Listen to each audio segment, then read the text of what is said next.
Hello সবাইকে, নতুন water ইটিনারিতে সকলকে স্বাগত। ঘুম থেকে উঠে দেখি আকাশ ভালোই মেঘলা করে রয়েছে। তারপর আমি ফ্রেশ হয়ে গেলাম, চলে এসেছিলাম রান্নাঘরে। এখানে এসে সব রকম ভেজিটেবলগুলোকে ছোট ছোট করে চপ করে নিচ্ছি। আর আজকে বানাবো সব রকম ভেজিটেবল দিয়ে একটা স্যান্ডউইচ। অ্যাকচুয়ালি কি বলতো, বড় প্যাকেটের ব্রেড আনা হয়েছে তো ওটাকে তো শেষ করতে হবে, তার জন্যই। দেখো, কথা বলতে বলতে স্যান্ডউইচের স্টাফিংটাও রেডি হয়ে গেছে। এখানে কিন্তু আমি মাল্টিগ্রেন ব্রেড ইউজ করেছি। আর হ্যাঁ, আমি কিন্তু ব্রেডে বাটার লাগাই না। ব্রেডটা যখন টোস্ট করি একেবারে তখনই বাটারটা দিই, তাতে টেস্টে খুব একটা ডিফারেন্স আসে না। আর দেখো, কথা বলতে বলতে আমার স্যান্ডউইচ কিন্তু রেডি হয়ে গেছে। তো এই ছিল আমার আজকের ব্রেকফাস্ট। দেখলেই বুঝতে পারবে কতটা টেস্টি হয়েছে।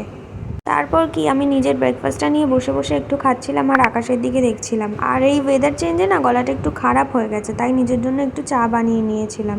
আর দুপুরে ছিল পটল ভাজা, পাঁপড়, মোচার ঘন্ট, সয়াবিন আর রায়তা। এই ছিল আজ দুপুরে আমার লাঞ্চ।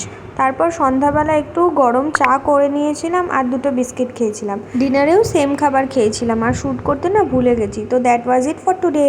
বাই।